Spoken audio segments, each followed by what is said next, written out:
People with depression need to stop being so sensitive over things. Have you heard those words? Are those words that you yourself have said? Well, do you believe them to be true?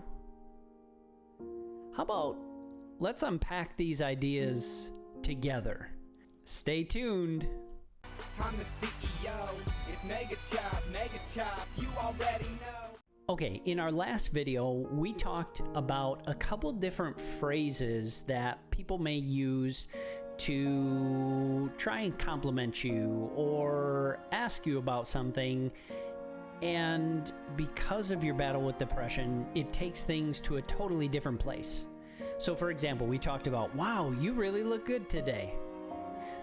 And that being interpreted as, oh, so I don't normally look good? Or your friend saying, hey, next time when we go somewhere to eat, do you think I could pick the place? And then you think back to the last 3 times you went out to eat and you realize, dang, I picked all the places. Maybe I am awfully selfish. Dang it, I am selfish.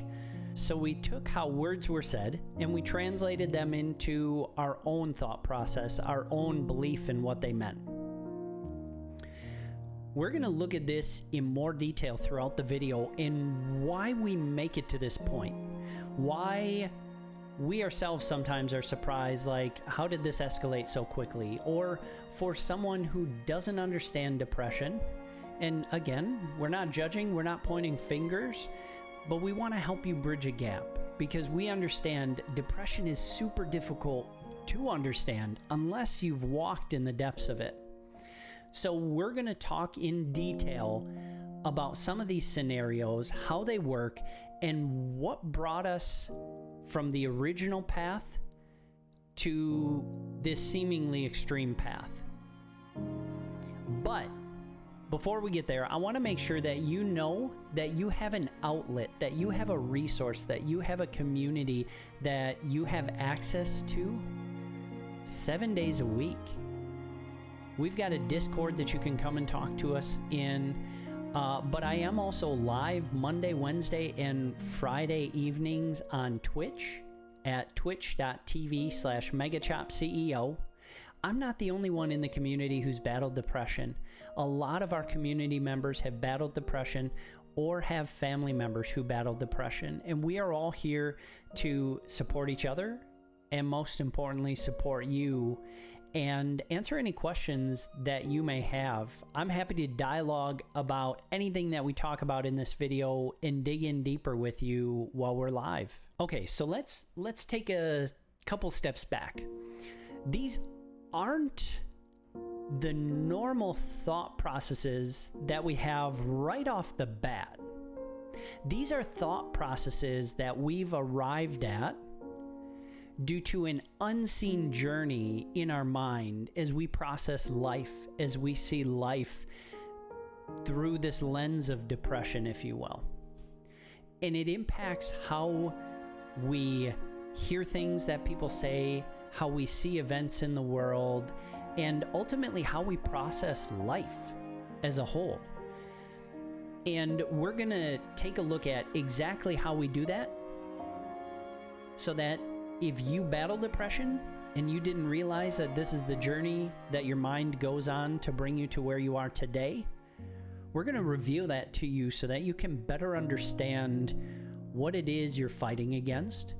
And if you have never battled depression and you're like, man, I'm having a hard time wrapping my mind around this, but I am trying, this is for you. We want to help you. There's nothing that someone who battles depression more wants to do than help you understand. It's just very difficult a lot of times to try and put this into words. What we're about to talk through is how your brain processes life. This applies really to everybody. Everybody's brain processes life in a similar way. But we're going to take that and expand upon that and now talk about how our brain processes life and where that gets a little bit twisted when we battle depression. So this applies to conversations, circumstances, life's events, thought processes. we're going to dive into circumstances that impact our thoughts. So, as an example, say we're carrying a medium-sized box down the stairs. We're going to put it in the basement to store it for later. And we get to the bottom of the steps and we're like, yo, I am out of breath. I'm trying to catch it here, but I'm struggling. Why am I struggling? Right there is where our thought process starts. Say we've never come across a situation like this before. Our brain is going to start working. It's going to work very quick, much quicker than us talking through it. Keep that in mind. But these are all very likely questions that are going to come to mind in a circumstance like this that our brain's going to process. It's going to be, man, how big or how heavy was the box? How many steps did I go down? Were these bigger steps than normal? And man, what's the temperature? Okay, so our brain's processing and it says, okay, it was a medium box. It really wasn't that heavy. Shouldn't have been too much strain. The amount of steps, it was about 20 steps. We go down into the basement for all sorts of things and never run out of breath. And they were normal sized steps. Again, we go into the basement all the time. Temperature, it was about 70 degrees, a little cooler as you get into the basement. And man, for any of those reasons, I can't really figure out why I'm out of breath. So then a little bit later, we walk past a mirror. Ugh, I don't look like I used to. I've stopped the working out and I've eaten a lot of extra brats. Man, am I out of shape? Is that why I ran out of breath? Ooh, look at me, dang. Man, I'm out of shape. I've gained some weight. Man, I'm fat. That's terrible. So now we've come up with a narrative for ourselves, a perspective, a way that we see ourselves from how we interpreted one situation. This could come up again. Say a couple weeks later, we decide, you know what? I need to go down and grab that box out of the basement. So I grab that, I bring it back up the steps, and I'm like, whew, I am out of breath again. So all of a sudden, our brain this time doesn't go through all those thoughts because our brain says, wait a minute, this feels familiar. This seems familiar. I've been through this before. Oh, yeah, I'm out of breath because I'm fat.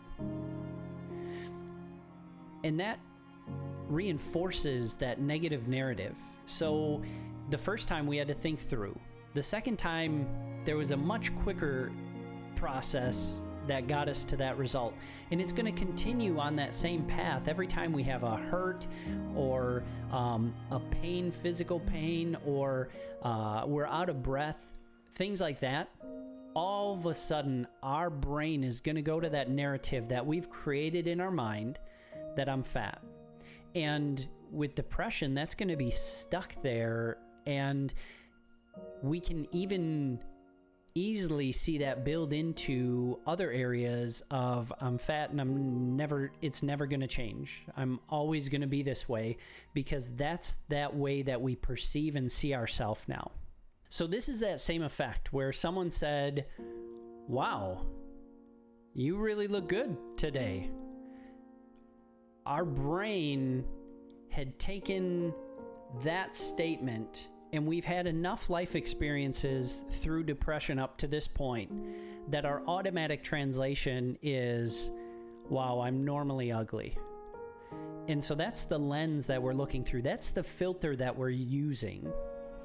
If you think of how you perceive these things like a filter that's perfectly clean, you don't let negative things through. They get blocked by that filter. They get sifted out, cleaned out. But with depression, we allow those to build up and start painting a negative narrative about ourselves. And that's how we start to see ourselves, so much so that the filter becomes broke. And then it just pours in additional negative, a lot of times that doesn't seem to make sense to someone from the outside. And again, this is a culmination of an internal journey, an internal battle that we go through as we walk this road. So diving in deeper into the wow, you look good today, let's see how that got to where we can see ourselves react in that way. So we hear that phrase and we start to think, oh, what did I wear? What do I look like? Like, what did I do with my hair? What shoes did I wear? What did I do to prepare myself for the day? Did I put on perfume, cologne, whatever the case is? And I get to thinking, yeah, I've got an event later on today, so I do look different than normal, potentially better than normal. So you take a little time, you bask in that compliment, and you're like, yeah, that feels good. But then your brain keeps going. And it's like, wait a minute. They said today. So that means different than normal. How do I look normally? Do I look unappealing, unattractive, ugly? Oh my gosh.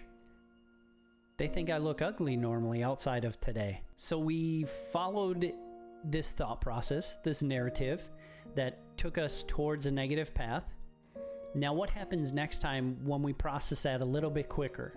So now say I'm going out with my wife and I've got already, I got my nice clothes on. I'm ready to go. I got some cologne on. She's like, dang, you looking hot tonight. And I'm like, wait a minute. I'm looking hot tonight. Again, there's that limiting word, like right now, this time frame, this time period is when you're looking hot. I don't normally look hot. What's wrong with me? Why do I not normally have this physically attractive appearance? And there's a couple different paths that we can go at that point. There's probably plenty, but there's two primary paths. One is we're going to internalize that and be quiet, and we're going to sit on that thought of, man, I'm not normally attractive. And we might be silent to our partner and let it build up until eventually, maybe towards the end of the night, then it all comes out. Or maybe it all comes out up front. And either way, when it comes out, it may look a little something like this. Oh, so you're saying I'm not normally attractive? And your significant other is like, what do you mean? I just said you look hot. And you're like, yeah, but you said tonight, so I don't normally look hot? And your significant other is like, wait a minute, how did we get here? I never said that. I was trying to compliment you. So it's that wiring that we saw it through that lens, and now we continue processing things through that same lens, and our brain doesn't take the same logical process through that. So maybe today we're feeling better, but our brain has already wired that negative thought process. And so that's how we respond. And that can easily trigger or send us into an even more depressive state when we should be enjoying our time, spending it with our significant other, with friends, with family. So as we can see from an outsider looking in, that interaction is headed for a train wreck. It's probably going to wind up in a fight. It's probably not going to wind up in the ideal night, what we hoped to happen, what we hoped to take place. And from an outsider looking in, it's probably a lot easier to see, wait a minute, I don't think they meant that at all.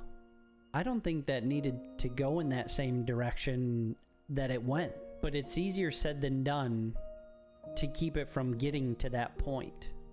The important piece to remember as we're looking through these thought trains is we learned how to get here. Make sure you're tracking with me here. We learned these thought processes. We learned these patterns. These are all learned things that brought us to where we are today. Now, it's not easy, and it takes a lot of support, a lot of encouragement, and a lot of outside influence. but it also takes a decision on our part. Do we want to relearn how we process life? Because it's possible. I sit before you as a living example on how to reprocess life, how to reprocess day to day how we handle situations. I'm still learning, I'm still growing. I'm right here with you. But there is hope. I have 100% hope, not only for myself, but for you. And I'm here to walk this journey with you. I'm here to help guide you on the journey. And in the next video, we are going to unpack taking our thoughts captive. So before this train gets derailed, before this train takes off, and this thought train goes barreling and potentially trying to run over somebody we love, we're going to figure out, how do we stop that train from leaving the station? How do we capture that thought? How do we take control of that thought and make it different? We're going to be talking about that in next week's video. So make sure that you come back ready. In the meantime, you don't want to miss it. Please make sure that you like, subscribe, and smash the bell for notifications. And I'll see you next time.